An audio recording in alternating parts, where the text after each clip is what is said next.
puisse accuser quelqu'un de ces crimes, puisse demander au procureur de la Cour criminelle internationale de faire agir sa cour et de donner à cette victime, à ce bourreau, la possibilité d'être mis en accusation, de se défendre d'ailleurs. La Cour criminelle a des avocats de défense et des avocats d'accusation.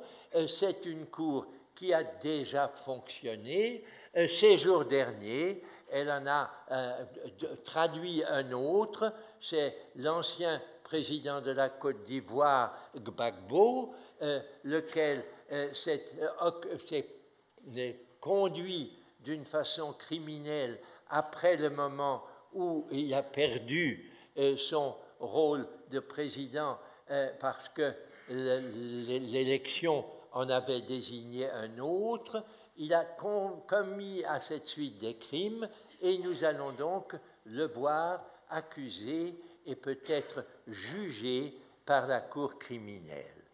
Reconnaissons toutefois que nous vivons encore dans un monde où les États insistent sur leur souveraineté et disent « nous ne voulons pas qu'on mette l'un des nôtres en accusation sans que nous, notre nation, soit amenée à s'en préoccuper d'abord. » Ce refus de laisser la souveraineté d'un État dépassée par la légitimité internationale, c'est le combat essentiel que votre génération, moi c'est fini, aura à mener parce que nous n'avons pas encore les capacités nécessaires pour passer outre à la souveraineté d'un État lorsque cet État n'est pas parti au statut de la Cour internationale. Il peut refuser que le bourreau qui vit chez lui soit mis devant cette cour. Nous sommes donc là à un moment où le droit international, tel que j'ai essayé de vous en exposer les avancées, a encore du chemin à faire. Le jour où les 192 États membres des Nations Unies seront tous partis au statut de la Cour pénale internationale, aucun d'entre eux ne pourra plus s'opposer à ce que tel ou tel de ces citoyens qui a commis des crimes de guerre ou des crimes contre l'humanité soit traduit devant ce tribunal. En attendant, on fait des compromis. L'histoire de la politique de nos sociétés est faite de compromis. On met en place des tribunaux qui sont moitié nationaux, moitié internationaux. Ça a été fait par exemple pour les crimes commis au sein du Cambodge à l'époque des Khmers rouges. Il y a un tribunal, il est cambodgien d'un côté, mais il est aussi international de l'autre. Il applique des règles internationales, mais il est quand même soumis à une tutelle cambodgienne. C'est un exemple, il y en a d'autres. Je pense que nos amis de Trial, que nous allons très bientôt écouter, je vais très vite leur passer la parole, vont nous dire ce que l'on peut faire aujourd'hui, il y a des exemples là tout à l'heure sur l'écran, pour poursuivre des criminels, même lorsque le statut de la Cour criminelle internationale ne permet pas de les juger comme ils devraient l'être normalement.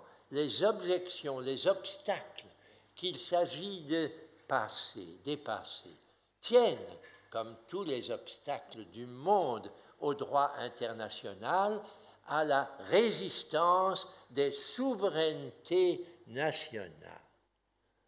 Nous sommes ici en pleine Europe. L'Europe n'en est pas encore arrivée à dépasser ses souverainetés nationales. Nous aurions voulu vivre dans une Europe sans souveraineté nationale, une Europe véritablement gouvernée de façon européenne. Ce n'est pas encore le cas, loin de là. Mais des souverainetés peuvent être franchies. Des souverainetés ont été franchies dans certains cas.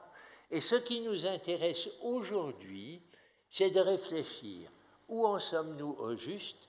Quels sont les progrès qui ont déjà été faits et quels sont les progrès qui restent à faire? Il ne s'agit pas de mettre en accusation tel ou tel État particulier. Chaque État peut être à juste titre accusé de ne pas poursuivre comme il le devrait les principes du droit international tels qu'ils devraient s'imposer à nous tous. Mais il s'agit de savoir comment peut progresser une action fondée sur la volonté des citoyens eux-mêmes, dans leur multiplicité, dans leur façon de se réunir en associations de plus en plus larges, de plus en plus internationales, pour exercer sur les États qui se disent démocratiques, la pression nécessaire pour que le droit international puisse y être véritablement conforté et exécuté. C'est à cela que nous pouvons tendre aujourd'hui. Nous vivons dans un monde où il y a plusieurs forces en présence. Et je voudrais rapidement encore évoquer ce que j'appelle le triangle de force de la société du début du XXIe siècle. Il y a d'un côté des gouvernements, oui, des gouvernements qui ont des responsabilités gouvernementales. Ces gouvernements sont en général le fruit d'élections, quelquefois d'élections honnêtes, authentiques, quelquefois d'élections truquées. Bon, mais ils existent, ils sont des gouvernants et ils ont une responsabilité à l'égard de ceux qui vivent sur leur territoire de les diriger. Il y a à côté de cela un deuxième point du triangle, ce sont les forces économiques et financières, souvent très indépendantes des États, très internationalisées. Dans le petit travail qui a récemment été répandu et que M. Maudet a cité tout à l'heure, d'Indignez-vous, il y a eu des gens qui s'en sont inspirés et qui ont organisé par exemple l'opération Occupy Wall Street, un peu parente de choses qui se sont produites ces derniers jours ici à Genève, les indignés. Eh bien, ceux-là ont pour cible, et pour cible légitime, le dysfonctionnement de la finance internationale, qui nous a mis face à une crise encore très grave, pas du tout surmontée encore, et qui en particulier pèse sur l'Europe et sur les pays européens de la façon la plus illégitime. Contre cette crise-là, il faut arriver à mettre un terme au pouvoir excessif de cette deuxième partie du triangle. Les gouvernements d'une part, les grandes puissances économiques et financières. Mais le troisième pôle de ce triangle, ce sont les citoyens et les citoyennes. Il y en a beaucoup dans cette salle. Je regarde. Citoyens, citoyennes. Ils doivent assumer leurs responsabilités. Ils sont là pour dire ce qu'ils veulent et ce qu'ils ne veulent pas. S'ils estiment que le triangle ne marche pas comme ils le veulent, s'ils estiment que leurs gouvernements sont soumis aux puissances financières et que les puissances financières ne font pas ce que les gouvernements voudraient faire, ils doivent apporter leur pleine énergie, leur dynamisme de citoyennes et de citoyens pour que l'équilibre soit différent, pour que des gouvernements démocratiques exercent leurs responsabilités et ne se laissent pas dominer par les forces financières. Voilà le message que je suis heureux de partager avec cette salle où je vois avec plaisir beaucoup de jeunes genevois. Je crois que l'impunité dont nous allons parler dans un moment et sur laquelle je suis heureux que l'association qui nous reçoit ici et l'université qui nous reçoit nous donne quelques indications sur ce qui est déjà en train de se faire et ce qui peut et doit encore se faire, je voudrais que vous considériez cela comme un objectif, non pas un vague objectif auquel on rend hommage dans des discours, mais un objectif précis et concret auquel on peut donner une impulsion, chacune et chacun d'entre nous et d'entre vous, en soutenant ceux qui s'efforcent de mettre un terme à l'impunité d'un certain nombre d'individus qui ont gravement violé le droit international, même si parfois ils échappent jusqu'ici à ce qui est le fond du droit pénal international tel qu'il fonctionne grâce à cette Cour pénale internationale à La Haye. J'ai la chance d'avoir des amis qui travaillent au sein de cette Cour pénale internationale. Je connais leurs espoirs, je connais aussi leurs difficultés, toujours liées à l'absence de franchissement de l'obstacle que constitue la souveraineté nationale de nos États actuels. Merci.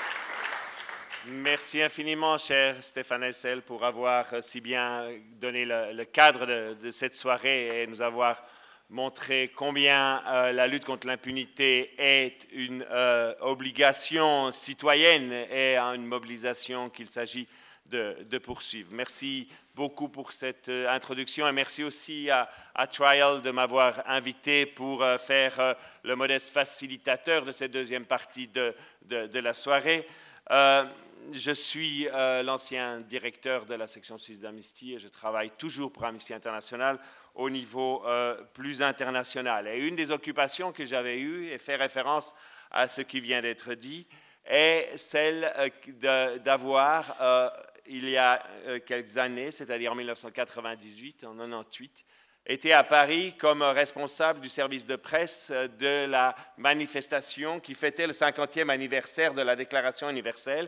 Et nous avions eu à cette occasion la chance d'avoir un exposé de Stéphane Hessel. Et c'est la seconde fois que j'ai le plaisir de l'entendre. Et c'est à l'occasion de cet exposé et de ces jours de mobilisation qu'il y avait eu à Paris, vous devez vous souvenir également que c'était le moment où un certain Augusto Pinochet était retenu en Grande-Bretagne suite à une dénonciation qui était venue d'Espagne, était retenu en Grande-Bretagne et la question était ouverte de savoir s'il allait encore être poursuivi. Et je me souviens également qu'au cours de ces journées, on avait reçu l'information selon laquelle la Chambre des Lords en Grande-Bretagne avait accepté la possibilité de poursuivre Pinochet. Bien sûr, vous l'avez, tout le monde l'a su. Après, il a eu l'occasion de repartir pour des raisons médicales. Il est parti en chaise roulante et il s'est levé en arrivant à Santiago. Tout le monde se rappelle ces images incroyables. Mais c'était véritablement une étape tout à fait essentielle de la lutte contre l'impunité qui avait démarré avec l'idée simplement fondamentale qu'un chef d'État, plus en exercice pour Pinochet, mais depuis il y a des chefs d'État en exercice qui peuvent être poursuivis pour des crimes contre l'humanité, crimes de génocide et crimes de guerre. Avant de renvoyer la balle du côté de Trial, parce que j'ai remarqué que vous aviez posé également des questions à Philippe Grant, donc on va le faire parler aussi tout à l'heure. J'aimerais vous relancer. Je vois qu'il y a plein de questions qui arrivent, mais j'avais préparé les miennes en cas de... je n'ai pas eu le temps de les lire, donc je vais vous poser les deux miennes en attendant, de façon à ce qu'on puisse engager le débat. J'aimerais bien qu'on reste dans la première partie, dans cette discussion autour de l'impunité, mais après, vous pouvez bien entendu, et on peut, avec les questions qui viennent, aller sur d'autres sujets pour entendre le témoignage de Stéphane Hessel. La première a trait justement à ce que je viens de raconter sur l'inculpation et ensuite la fuite de Pinochet. Estimez-vous que les États en font aujourd'hui assez pour lutter contre l'impunité?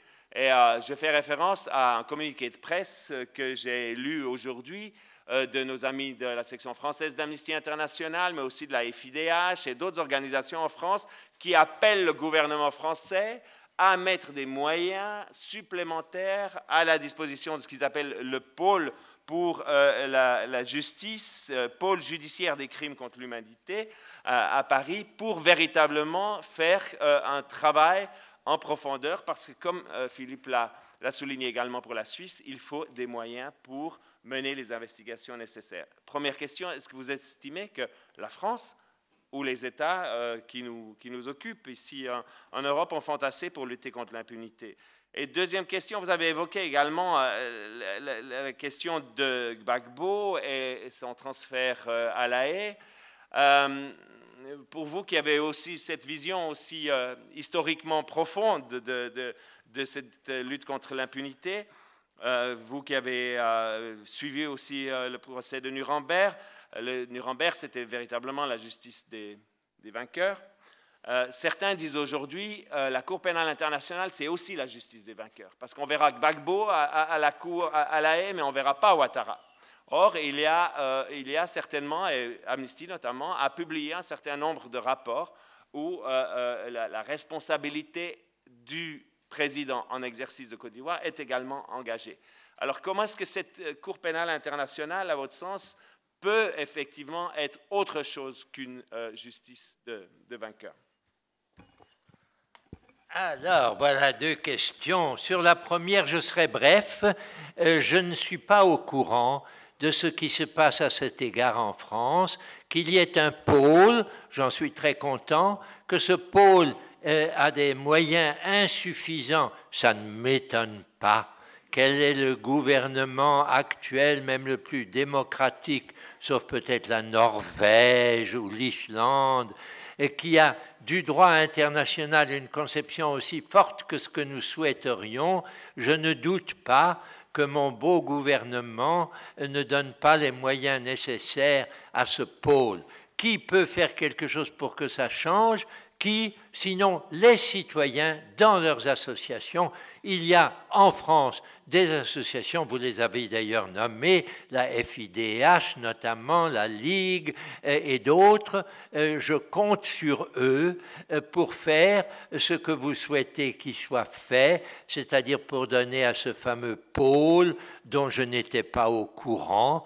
C'est une affaire que je ne suis pas personnellement, donc que des moyens suffisants lui soient donnés, c'est évidemment souhaitable.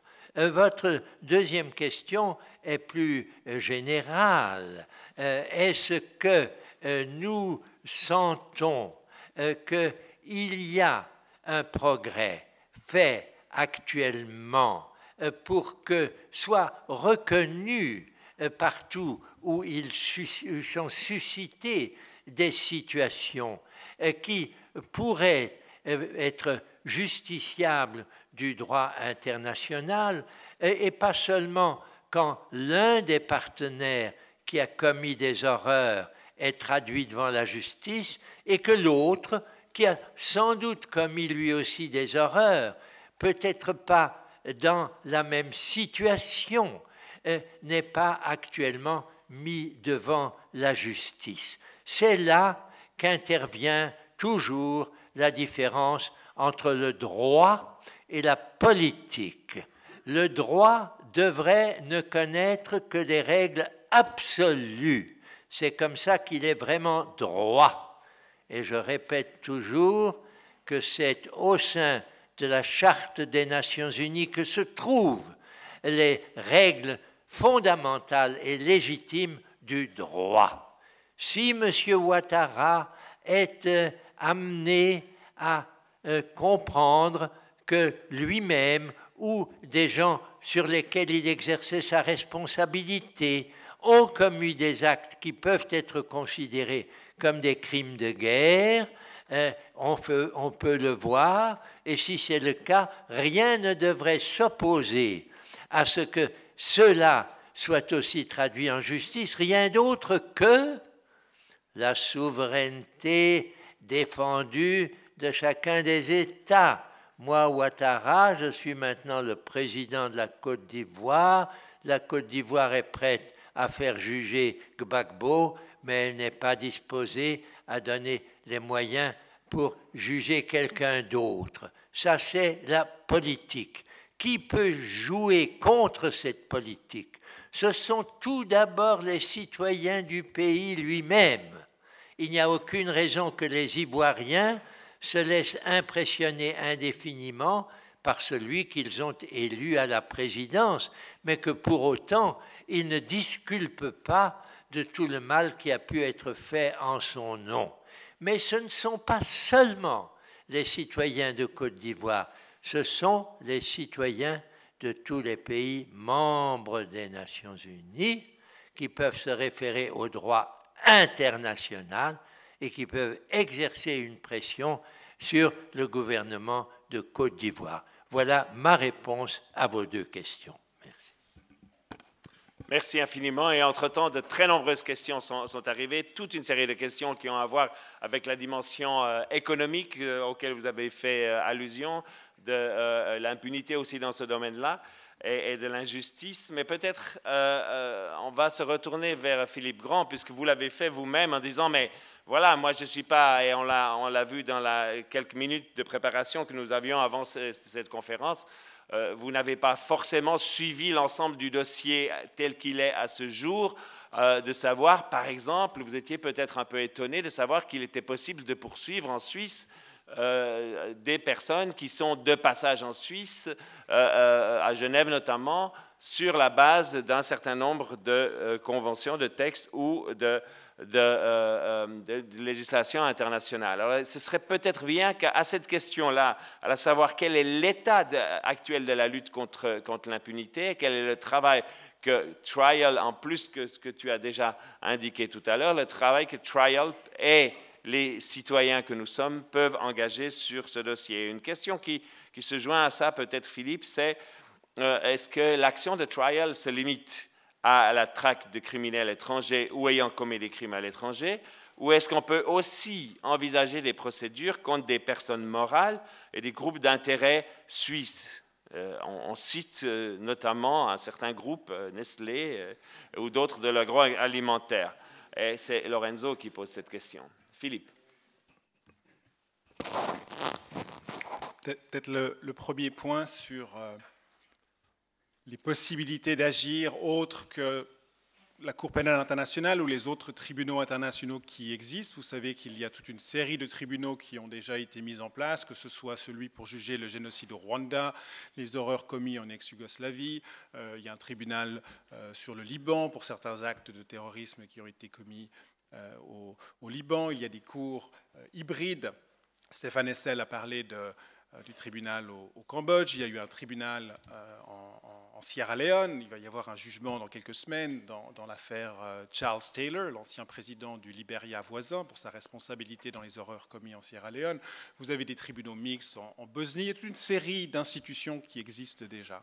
Alors, je vais continuer la descente à un niveau plus bas. La Cour pénale internationale, les tribunaux purement internationaux, les tribunaux un peu mixtes, où on a des juges internationaux, les procureurs internationaux qui siègent à côté de juges locaux, de procureurs locaux, d'avocats locaux. Et puis vous avez évidemment au niveau national. Et c'est là essentiellement que en fait, le réel travail contre l'impunité se fait ou devrait se faire. Ce sont en priorité là où les crimes ont été commis que la justice doit être rendue. Il est important pour les victimes de pouvoir se confronter à leurs bourreaux. Il est important pour des sociétés de pouvoir se réapproprier leur histoire à travers notamment des procédures de type judiciaire. Et ça se passe fréquemment. Ça se passe fréquemment en Amérique latine. Vous avez en Argentine des centaines de procédures en cours contre les généraux ou les militaires de la dictature et les années de la guerre sale. Vous avez au Chili des dizaines de procédures qui ont également eu lieu. Vous avez eu dans des pays comme les nôtres, en France, vous avez eu certains procès pour des crimes contre l'humanité. Pensez à Touvier, à Papon et à d'autres procédures de ce type-là. Vous avez évidemment eu en Allemagne alors des procès après la Deuxième Guerre mondiale. Vous en avez aujourd'hui qui courent dans les Balkans. Et c'est vraiment à ce niveau-là que l'essentiel, je dirais, de la lutte contre l'impunité se déroule. Mais évidemment, il faut un préalable. Il faut que l'État en question ait la capacité, la volonté de juger ces crimes-là. Et fréquemment, ce sont ceux qui les commettent qui sont encore au pouvoir. Il n'y a aucune raison qu'ils se mettent tout à coup à vouloir s'auto-juger, s'auto-flageller. Donc vous avez une nouvelle possibilité d'action qui a vu le jour et qui a surtout trouvé une expression il y a peut-être une dizaine ou une quinzaine d'années. On a eu l'affaire Pinochet, vous vous souvenez. C'est ce qu'on appelle la compétence universelle, à savoir cette faculté que tous les pays ont de pouvoir juger des crimes qui, a priori, n'ont aucun lien avec eux. Il y a un principe de base qui veut qu'en droit pénal, mais excusez, c'est l'avocat qui parle, je vais essayer de simplifier un petit peu, mais en droit, en principe, les États sont d'abord responsables de juger les crimes commis sur leur territoire. Si une voiture allemande est volée sur une route italienne par un ressortissant espagnol qui l'amène en Suisse, ce n'est pas l'Irlande qui va s'en occuper. En matière de crimes internationaux, ça pourrait être l'Irlande s'il s'agissait de crimes internationaux. Il y a certains crimes qui sont considérés par la communauté internationale comme étant tellement attentatoires aux valeurs de base qui créent cette communauté internationale que les barrières des États doivent céder. En matière de génocide, de crimes contre l'humanité, de crimes de guerre, de torture, etc., les États ont sinon l'obligation, du moins la faculté, de se rendre eux-mêmes capables de juger des crimes commis à l'autre bout de la planète. Vous vous souvenez peut-être, au début des années 2000, en Belgique, toute une série d'affaires. Alors très problématiques parce qu'aussi, on n'est pas loin du politique, d'affaires contre, par exemple, Ariel Sharon, qui était encore Premier ministre israélien à l'époque, ou les affaires contre Condoleezza Rice et d'autres hauts dignitaires américains, ou contre Rafsanjani, des chefs d'État en exercice, Fidel Castro, etc. Évidemment, ce n'est pas si simple que ça de s'attaquer à des chefs d'État, on y reviendra peut-être tout à l'heure, mais cette brèche qui a été ouverte en Belgique, d'autres États s'y sont engouffrés, notamment la Suisse, notamment la France, l'Allemagne, le Danemark, la Suède, les États-Unis, le Canada, le Sénégal.